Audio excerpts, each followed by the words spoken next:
O direito do trabalho atual, de demodel protagonismo político e judiciário. Roberta Femi e Rodrigo Trindade. Introdução. Para o bem ou para o mal, nos últimos 3 anos, o direito do trabalho brasileiro vive momento raro em sua história.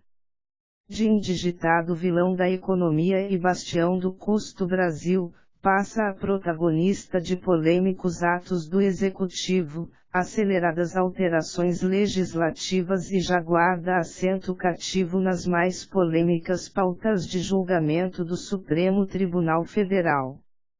Entre 2017 e 2019, os operadores do direito especializados na área trabalhista presenciaram verdadeiro carrossel de emoções. Iniciou-se com alteração substancial nas regras de terceirização, um dos universalmente mais polêmicos temas de direito do trabalho, e rapidamente alcançou projeto de lei ainda mais amplo e controvertido, a reforma trabalhista. Passou-se, então, a quase absoluta liberalização da intermediação de mão de obra, esvaziamento do custeio sindical e chegou-se a visualizar horizonte de efetiva extinção da justiça do trabalho. E ainda estamos na metade de 2019. Seguem empilhamentos de medidas provisórias em problemáticos temas trabalhistas, repetições de fórmulas legislativas apressadas e dramáticas notícias de julgamentos pela Supremo Tribunal Federal. Tudo isso inserido em uma das mais longas fases de desemprego e subocupação da história nacional. Apressadas medidas provisórias. Véspera de feriado. Logo no início de 2019, às vésperas de grande feriado nacional, foi publicada a medida provisória concernente às contribuições sindicais. A medida surgiu na esteira de dificuldades enfrentadas pelas entidades representativas, advindas das severas restrições impostas pela reforma trabalhista. Seguiu-se a recente decisão do STF no bojo da ADI 5.794, proposta contra o artigo 1º da Lei nº 13467/2017, no que alterou a redação dos artigos 545, 578, 579, 582, 583, 587 e 602 da CLT. Nos autos daquela ação direta de inconstitucionalidade por maioria e nos termos do voto do ministro Luiz Fux, julgou improcedentes os pedidos formulados nas ações diretas de inconstitucionalidade e procedente o pedido formulado na ação declaratória de constitucionalidade, declarando facultativo o pagamento da contribuição sindical de empregadores e empregados. Conforme analisado em obra anterior, já em uma primeira e superficial análise da medida, é possível perceber grande incongruência de valores. Em paralelo com o anunciado escopo de minorar a intervenção estatal na atividade da entidade representativa de natureza jurídica privada, a previsão de regramento minucioso, com detalhes totalmente alheios ao papel do Estado, e inerentes, em sua essência, à organização administrativa e estrutural dos sindicatos, como gestores e responsáveis por sua fonte de custeio. Com efeito, a MP 873/19 alterou a forma de arrecadação referente aos empregadores da iniciativa privada e da administração pública, que não mais possuem a obrigação de desconto, excluindo-se a previsão de encargos e cominações penais em caso de atraso ou ausência de repasse de tais contribuições aos sindicatos, e inclusive dita a forma do recolhimento das contribuições, que devem ser realizadas exclusivamente por boleto bancário ou equivalente eletrônico, encaminhado obrigatoriamente a residência do empregado que tenha autorizado previamente a cobrança, ou, na hipótese de impossibilidade de recebimento, a sede da empresa, com a cominação de penalidades. A intensa intervenção estatal demonstrada não se afina com as justificativas midiáticas concedidas quando da edição da Lei 13.467/17, pois, segundo o parecer da Comissão Especial instituída para analisar o PL 6787/16 que a antecedeu, o objetivo de retirar a natureza de imposto da contribuição sindical seria fortalecer a estrutura sindical brasileira. Tampouco se afina com a exposição de motivos da própria MP 873/19.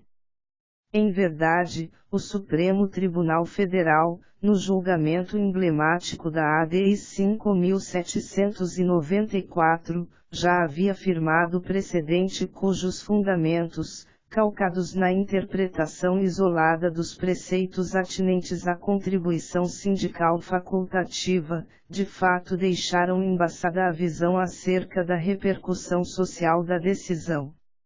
Ao decidir com base em premissa de que a garantia de uma fonte de custeio, independentemente de resultados, cria incentivos perversos para uma atuação dos sindicatos fraca e descompromissada com os anseios dos empregados e que a Lei nº 13467/2017 tem por escopo o fortalecimento e a eficiência das entidades sindicais, que passam a ser orientadas pela necessidade de perseguir os reais interesses dos trabalhadores, a fim de atraírem cada vez mais filiados, a decisão que acabou por não considerar os efeitos concretos e mais imediatos da decisão proferida.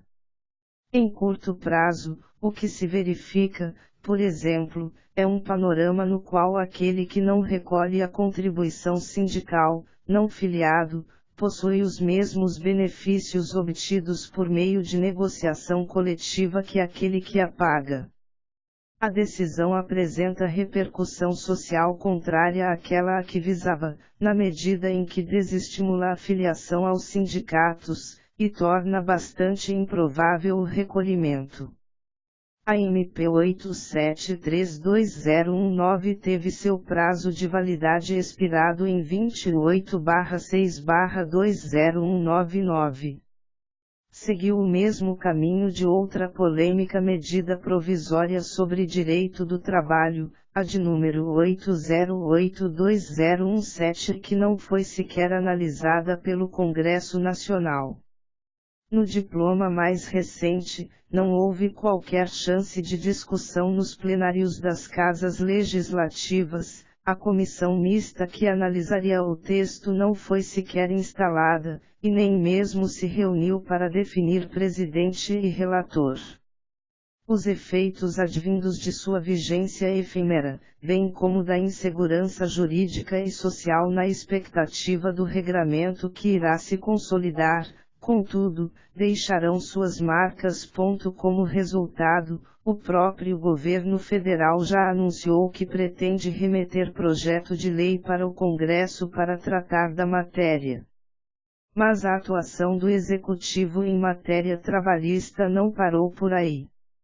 Foram diversas medidas provisórias, externando por meio de atos unilaterais de conteúdo normativo que indicam intensa interferência na normativa que rege a matéria. Aproveitando o domingo, o controvertido inchaço de regras trabalhistas a partir de diplomas não legislados também avança no terreno dos normativos administrativos do Executivo. Com a justificativa de combater desemprego, em 18 de junho de 2019, foi assinada a Portaria de Ampliação de Trabalho em Domingos. A partir de então, passou a haver 78 atividades autorizadas a contar com trabalho de empregados no tradicional dia de descanso. Comércio e diversas ocupações ininterruptas já eram genericamente autorizadas a funcionar, outras atividades podiam assim estabelecer a partir de normas coletivas. O normativo imposto afeta principalmente trabalhadores de indústrias e categorias sem força para realizar acordo coletivo de regramento das hipóteses e condições de trabalho em domingos. Não há notícias de qualquer estudo acerca da afetação nas taxas de desemprego a partir da ampliação de dias da semana de trabalho. Por enquanto, apenas há de certo o atingimento de outros valores. Família, interação cultural e cumprimento de obrigações religiosas são os mais óbvios para termos decidido, há séculos, incorporar dia certo em nossas comunidades para folgar do trabalho. Se a mãe de família tiver folga na terça, seu marido na quinta e os filhos deixarem de ir à escola no domingo, como ficam as convivências sociais e familiares? Aguardando o meio ambiente. Paralelamente, medidas governamentais anunciam cenário de redução do arcabouço de proteção ao meio ambiente de trabalho e desestímulo ao guarnecimento da saúde e segurança. Há notícias de redução de 90% de normas regulamentadoras de segurança e saúde no trabalho, a partir de iniciativa do Poder Executivo. Trata-se de medida que faz sentido a partir do vetor iniciado com a extinção do Ministério do Trabalho, como órgão centralizador de grande parte das medidas fiscalizatórias. Liberdade econômica.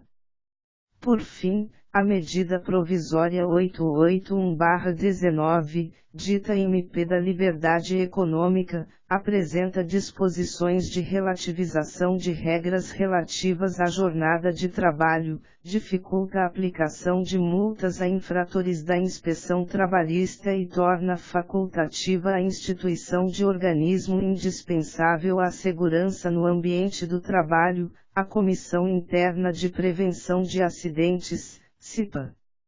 Além disso, no início de julho de 2019 foi encaminhada a proposta de conversão da dita medida, por meio do projeto de lei de conversão número 17/2019, em que, dentre outras medidas de flexibilização de direitos, foram restritas as hipóteses de responsabilidade do grupo econômico, foi autorizado o trabalho em domingos e feriados de maneira mais ampla, houve previsão de regência do direito civil a contratos firmados em hipóteses específicas, com presunção de não vulnerabilidade, e chancela da submissão da fiscalização do trabalho ao Ministério da Economia. As inúmeras alterações ao texto da CLT acabaram transformando a dita medida do governo em uma nova mini-reforma trabalhista. A iniciativa bem sintetiza a tônica do momento, ampliação do viés economicista na interpretação jurídica e nas preferências por políticas públicas. Com a desidratação de mecanismos de controle, temos exacerbado o enaltecimento do art. 170 da Constituição Federal e atropelo em outros preceitos constitucionais de natureza fundamental. Nessa toada, o direito do trabalho passa a protagonizar, também, a extensa pauta de análises de constitucionalidade e repercussão geral do Supremo. Presença garantida no Supremo. Se, há alguns anos, as matérias trabalhistas eram consideradas, em sua grande maioria, questão carentes de repercussão geral, ou que encerravam análise meramente fática ou infraconstitucional e que não mereciam, portanto, o impulso dos recursos correlatos ao Supremo, pode-se dizer que o panorama está muito diferente. A análise sob perspectiva constitucional de importantes temas trabalhistas vem sendo recentemente reafirmada pelo Supremo Tribunal Federal.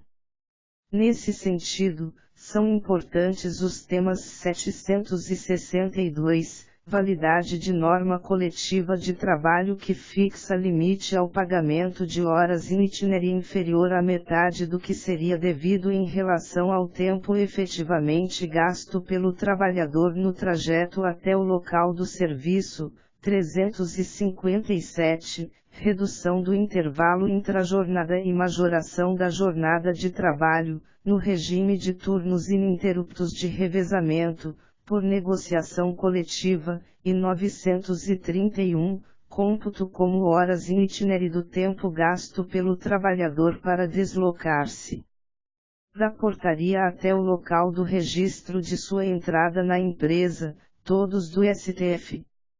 Até então, não se reconhecia a existência de repercussão geral em matéria de jornada de trabalho e interpretação de norma coletiva, ante a existência, inclusive, de súmula da Corte Suprema, de número 454, cuja aplicação se dava também para respaldar a negativa de seguimento de recursos extraordinários calcados na interpretação de cláusulas de instrumentos coletivos.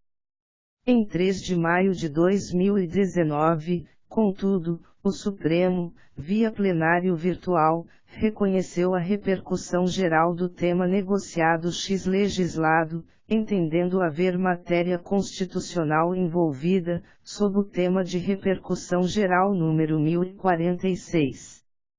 De-se notar que a matéria, por um voto de diferença, não foi considerada reafirmação de jurisprudência, situação que, além de não se coadunar com a jurisprudência anterior do Supremo, acabaria por conceder quase que efeitos retroativos aos artigos 611A e B da CLT. Ainda no âmbito da repercussão geral, os temas afetos à terceirização são a pauta do dia já há algum tempo, iniciando-se com o julgamento do tema 246 do STF, responsabilidade subsidiária da administração pública decorrente de terceirização. O intenso viés econômico da análise constitucional ficou patente já na ementa do julgado, que citou, primordialmente, doutrina do direito econômico para respaldar sua conclusão. O referido tema, cujo mérito foi julgado em acórdão publicado em 12 de setembro de 2017, segue aguardando o julgamento de 3 embargos declaratórios, visando aclarar o alcance da tese fixada nos seguintes termos: o inadimplemento dos encargos trabalhistas dos empregados do contratado não transfere automaticamente ao poder público contratante a responsabilidade pelo seu pagamento, seja em caráter solidário ou subsidiário, nos termos do art. 71, primeiro, da Lei nº 8.666/93. No mesmo diapasão de interpretação essencialmente econômica, temos os temas 725 e 739, ambos julgados no segundo semestre de 2018, sendo o primeiro com acórdão ainda não publicado, e o último com decisão disponibilizada em 6 de março de 2019. O tema 725, julgado em conjunto com a ADPF 324, acabou por elevar a status de preceito fundamental a liberdade econômica, em ponderação de valores que, aparentemente, privilegiou a liberdade de mercado em detrimento de direitos sociais fundamentais. Ao contrário do que ocorreu no tema 1046, o tema 725, ao fixar a tese no sentido de que é lícita a terceirização ou qualquer outra forma de divisão do trabalho entre pessoas jurídicas distintas, independentemente do objeto social das empresas envolvidas, mantida a responsabilidade subsidiária da empresa contratante, acabou por reafirmar o novo regramento da terceirização vigente a partir da Lei 13.467/17 às situações que antecederam a reforma trabalhista. O tema 739 do STF, por sua vez, aplicou o entendimento firmado no tema 725 e na ADPF 324, para analisar a violação da reserva de plenário pelo Tribunal Superior do Trabalho e, em exceção ao procedimento normalmente aplicado, no sentido de remeter a questão para solução no tribunal de origem, com observância do art. 97 da CF/88, assentou tese que reafirmou a inconstitucionalidade de súmula trabalhista. Interessante observar, ainda, que todos os temas afetos à terceirização indicam violação ao artigo 5º, segunda da CF/88, reconhecendo evolução no entendimento já assentado, no sentido de que o apontamento de violação ao princípio da legalidade indica, via de regra, violação reflexa à Constituição. Promessas de novas emoções. No campo do controle concentrado, os temas trabalhistas também viraram questão de ordem. As mais de 40 ações discutindo a constitucionalidade de preceitos da reforma trabalhista já não deixam dúvidas quanto ao protagonismo do direito do trabalho na mais alta Corte de Justiça. ADI 5.826, Trabalho Intermitente. Pautada para o dia 12 de junho de 2019 e adiada em virtude da extensão da pauta do dia, que julgou a constitucionalidade de ato do Poder Executivo que extinguia diversos conselhos de relevância social, é exemplo de uma das ações de controle concentrado a ADI 5.826, com apensamento da ADI 5.829. A ação versa sobre os dispositivos da reforma afetos ao trabalho intermitente e tem a relatoria do ministro Edson Fachin. Impugnando os artigos 443, 3 graus e 452A da CLT, com a redação da Lei 13.467/17, a referida ação também discute dispositivos sob a redação da MP 808/17, que não foi convolada em lei. É interessante perceber que, no tocante aos dispositivos alterados pela medida provisória, uma vez que foram indicados como objeto de impugnação na ação direta, e não na redação dada pela forma trabalhista, terão por efeito a perda de objeto da ADI neste ponto. A ADI 5.826 foi apresentada pela Federação Nacional dos Empregados em Postos de Serviços de Combustíveis e Derivados de Petróleo, FENEPOSPETRO, e argumenta que a contratação na modalidade tende a levar ao pagamento de salários inferiores ao mínimo legal. Afirma que a violação aos princípios da dignidade da pessoa humana e da isonomia, bem como desrespeito aos incisos 13 e 16 do artigo 7º da Constituição, que tratam da duração da jornada de trabalho e da remuneração do serviço extraordinário. A entidade especialmente preocupa-se que o trabalho intermitente impeça garantias de subsistência do trabalhador e sua família, com pagamento de baixos salários e negação a direitos sociais como trabalho, moradia, alimentação, saúde, segurança, estabelecidos no artigo 6º, caput, da CF. Nada obstante a Procuradoria-Geral da República tenha opinado pelo não conhecimento da ação e, no mérito, pela improcedência do pedido, certo é que há robustos fundamentos de inconstitucionalidade. ADI 5.994, jornada 12x36.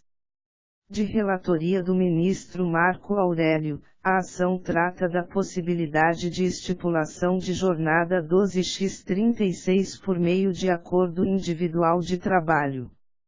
Ainda não há parecer da Procuradoria-Geral da República.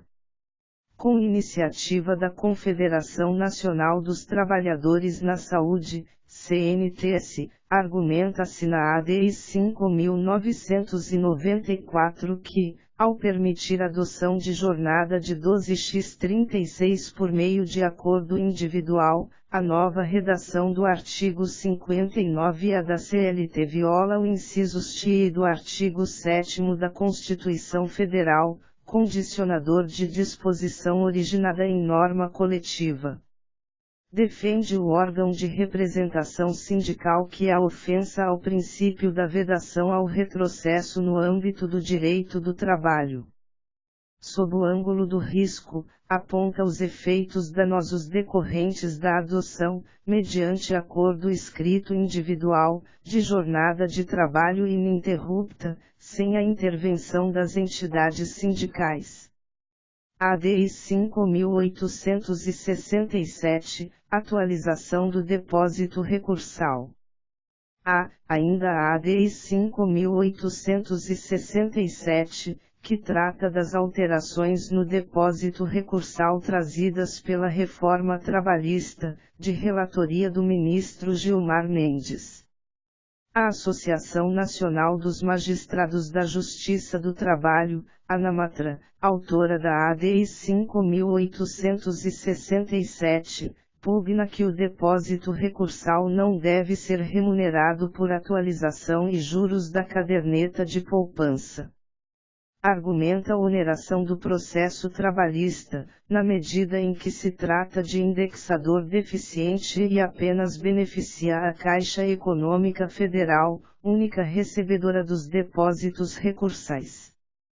Para a entidade, a previsão, contida no parágrafo 4º do artigo 899 da CLT, introduzida pela Lei 13467/2017, viola o direito de propriedade tanto da parte que faz o depósito, e que deseja a remuneração máxima para pagar eventualmente o valor da condenação que lhe for eventualmente imposta, quanto daquele que poderá levantar o depósito, pois viabiliza o recebimento imediato do maior valor possível e de forma mais célere.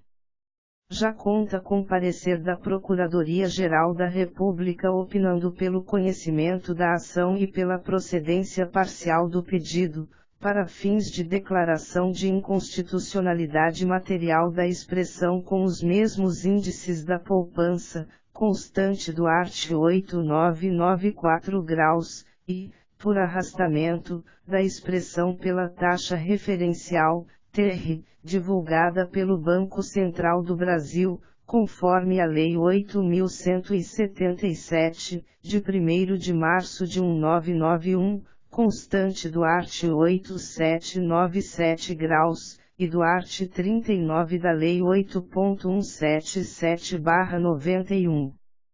Opinou-se, ainda, pela observância do IPCA e do IBGE para a atualização monetária de depósitos judiciais e de créditos decorrentes de condenações na Justiça do Trabalho.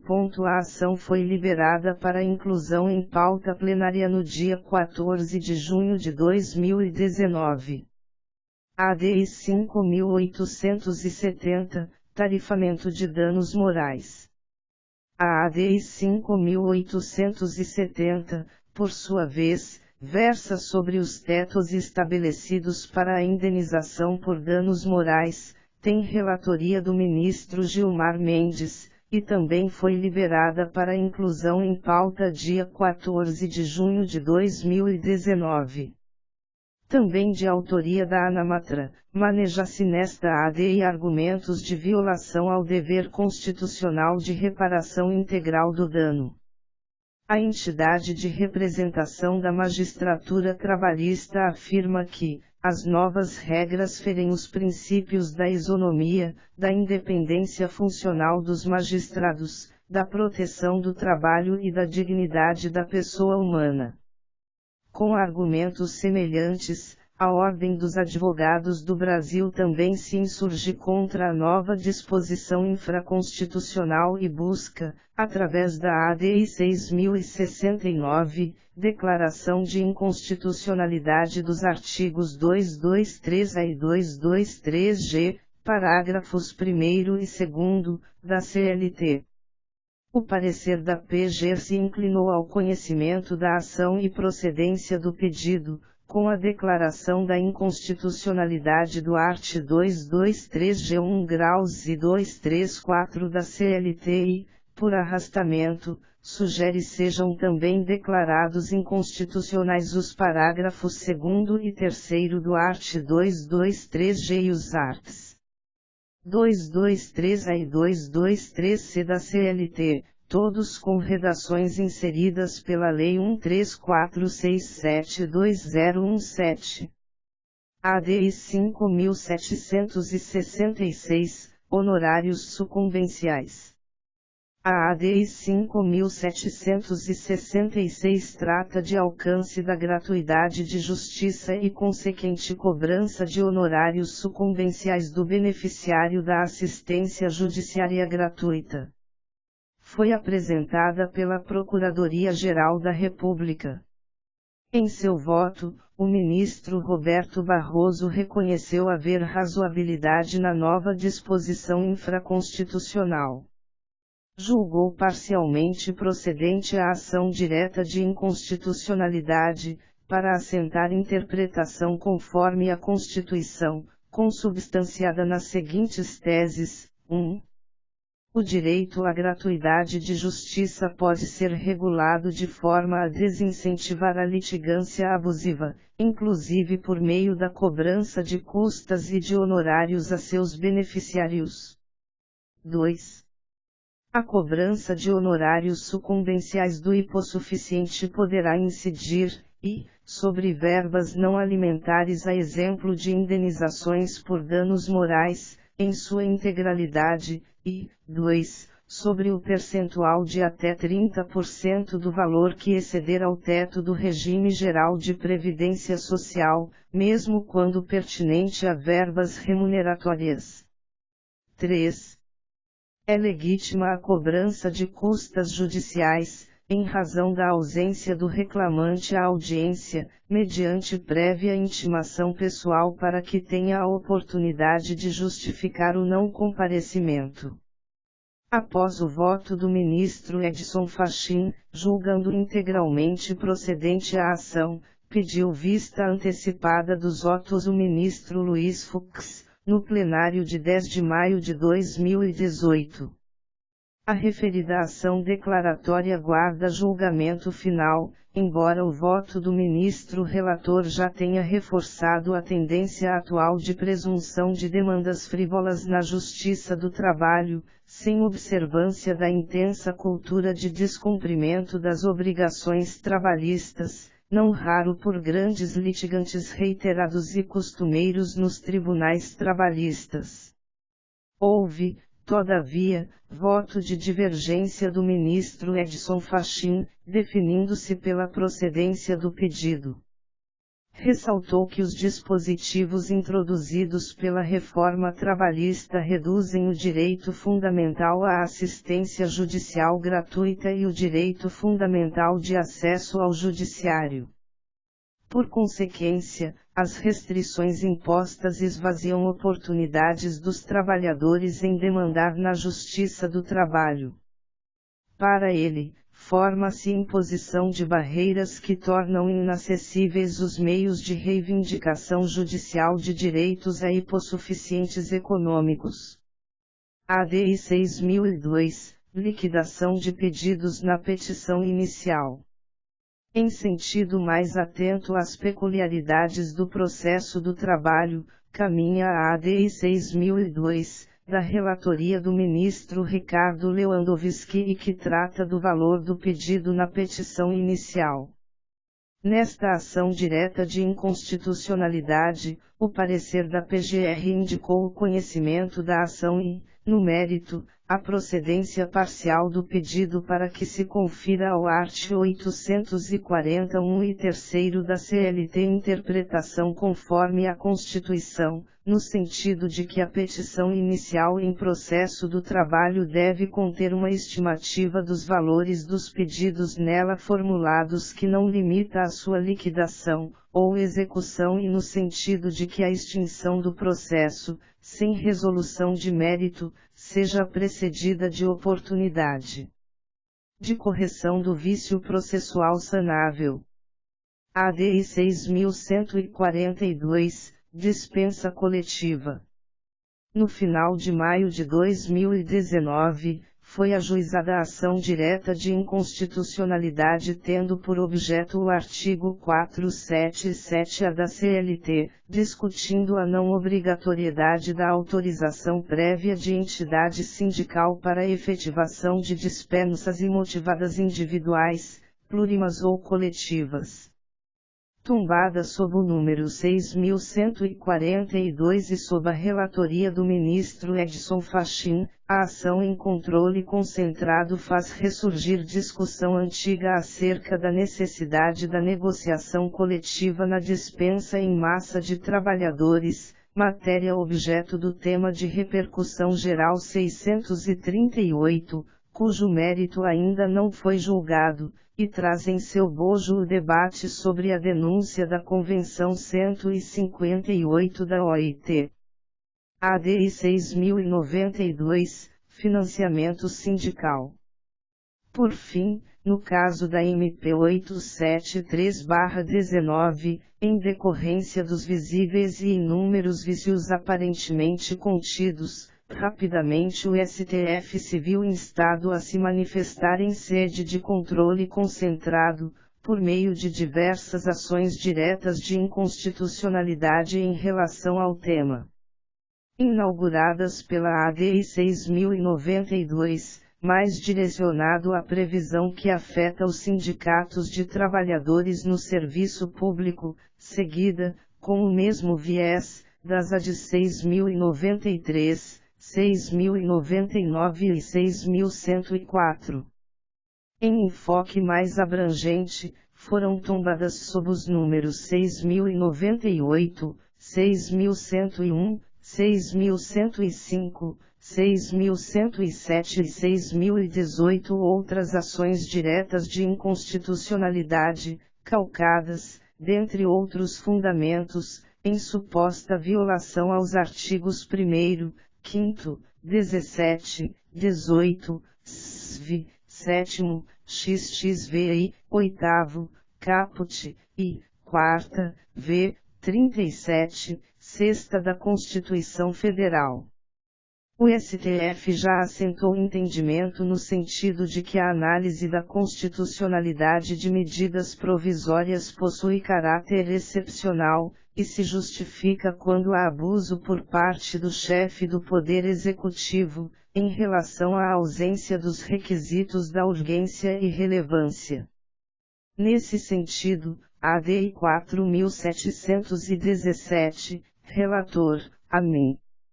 Carmen Lúcia, Tribunal Pleno, julgado em 5 de abril de 2018, desde 15 de fevereiro de 2019, ADI 2.527-MC, relatora ministra Ellen Grace, Tribunal Pleno, desde 23 de novembro de 2007, ADI 2418, relator ministro Teori Zavascki, Tribunal Pleno, desde 17 de novembro de 2016, ARE 704.520, relator ministro Gilmar Mendes, Tribunal Pleno, desde 2 de dezembro de 2014, ADC 11MC, relator ministro Cesar Piluso.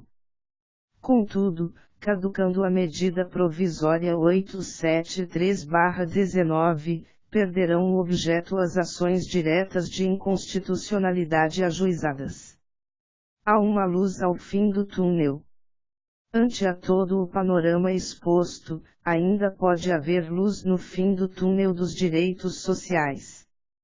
Uma primeira conclusão possível é a de que a avalanche de ações que discutem a constitucionalidade de dispositivos legais alterados para diminuir direitos sociais revela, no mínimo, que a matéria carece de maior reflexão pela sociedade e pela esfera guardiã da Constituição.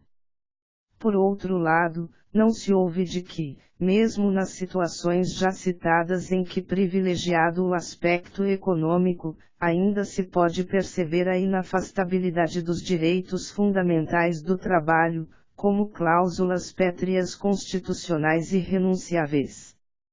Assim se viu, por exemplo, no julgamento que concluiu pela licitude da terceirização de atividade fim, substancialmente economicista em seus fundamentos. Tratasse o julgamento da ADPF 324 e do tema de repercussão geral 725, ocorridos em conjunto e, em cuja sessão televisionada ao vivo, pôde ser compreendida a afirmação de que direitos básicos não podem ser afastados: piso salarial, segurança no trabalho, férias, fundo de garantia. Tudo isso são direitos fundamentais assegurados e não estão em discussão aqui. Ministro Luiz Roberto Barroso, 30 de agosto de 2018. A análise dos direitos afetos à estabilidade da gestante e da proibição do seu trabalho em ambiente insalubre também merece destaque. Especialmente em razão dos fundamentos manejados pelo Supremo Tribunal Federal e a axiologia proposta, tanto para o mérito como para o rito processual.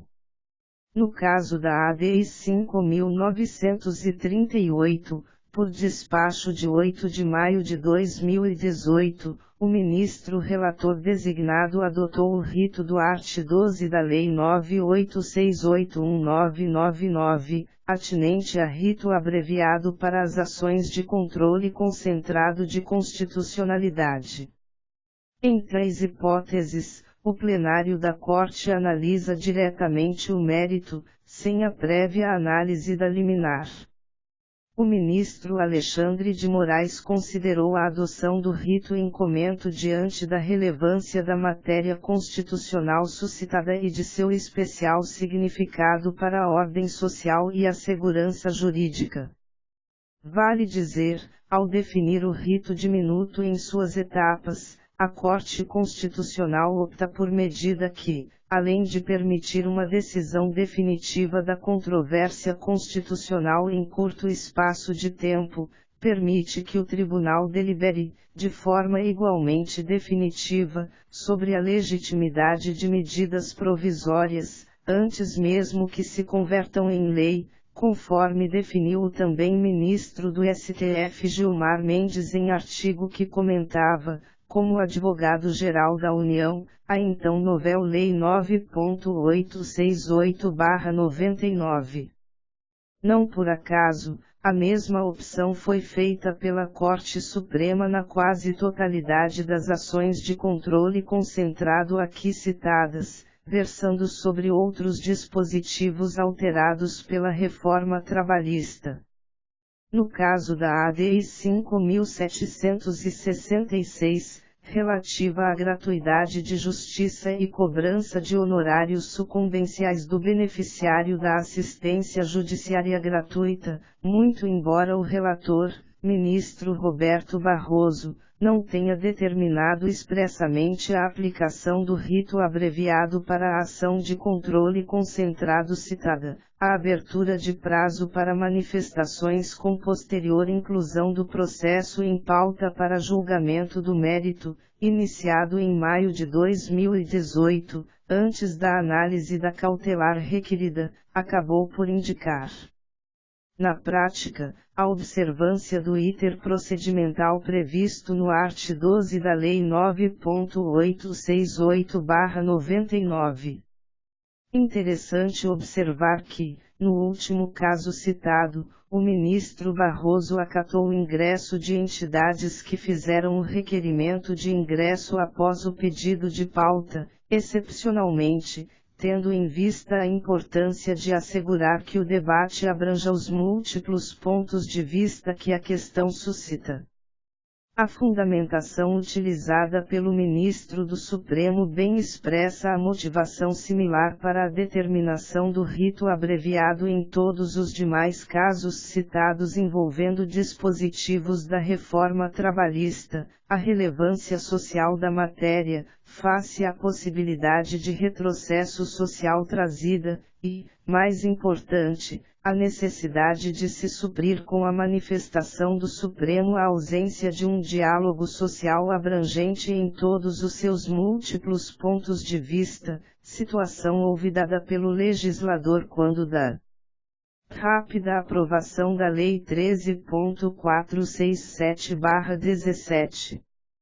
O julgamento da ADI 5.938, apenas com um voto vencido, e a partir de importantes fundamentos de supremacia dos valores constitucionais de proteção à maternidade, infância e família, o Supremo Tribunal reconheceu inconstitucionalidade do art. 394-A da CLT na expressão quando apresentar atestado de saúde, emitido por médico de confiança da mulher, que recomende o afastamento, contida nos incisos 2ª e 3ª do art. 394-A da Consolidação das Leis do Trabalho, CLT, inseridos pelo art. 1º da Lei 13.467/2017. Na prática, retoma-se a orientação do antigo texto da CLT. Assim, a gestante deverá ser afastada de locais insalubres, independentemente de atestado médico, de modo a ser realocada em outro serviço ou ambiente. A sinalização do reconhecimento pelo Supremo de direitos constitucionais fundamentais e, portanto, irrenunciáveis ao albedrio do legislador ordinário é importante ponto a ser ressaltado.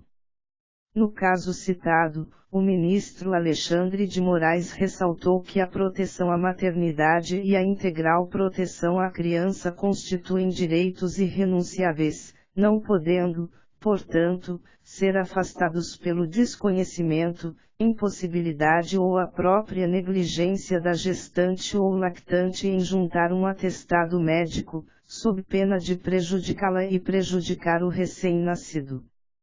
O entendimento, aliás, vem a caminhar no sentido do que recentemente fixou o Supremo como tese no tema de repercussão geral número 497, em que reconhecido o requisito biológico da gravidez pré-existente à dispensa arbitrária como única condição para a aquisição da estabilidade provisória, a incidência da estabilidade prevista no art. 10, em que segunda, do ADCT somente exige a anterioridade da gravidez à dispensa sem justa causa.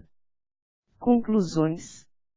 Somos sociedade de trabalhadores e os pertencimentos sociais costumam se estabelecer a partir de condições profissionais. O protagonismo das questões trabalhistas nas pautas política e jurídica ocorre a partir dessa inafastável condição. Em contemporânea ampliação do foco, associa-se a momento planetário de profundas alterações nas formas de trabalhar e empreender, e que demandam readequações normativas.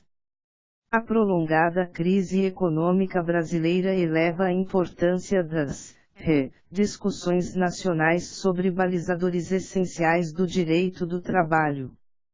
A passagem do problema para a mais alta Corte Jurídica Nacional é em parte resultado do fenômeno de judicialização da política, ou politização do judiciário, como preferem alguns. As dificuldades de encontrar consensos nas instâncias de representatividade formal, faz com que o Supremo Tribunal Federal seja chamado para as necessárias mediações. Mas a ampliação das matérias trabalhistas direcionadas à Suprema Corte também demonstra a profunda relação entre o trabalho humano e os mais essenciais valores de convivência encerrados em nossa Constituição. Em diversas situações, tem o Supremo atuado como âncora de segurança e feito valer a prevalência de direitos fundamentais relacionados ao trabalho sobre concepções meramente economicistas. Definitivamente, o direito do trabalho está na moda. Resta saber se, entre modernismos e deslumbramentos, conseguirá manter sua essência.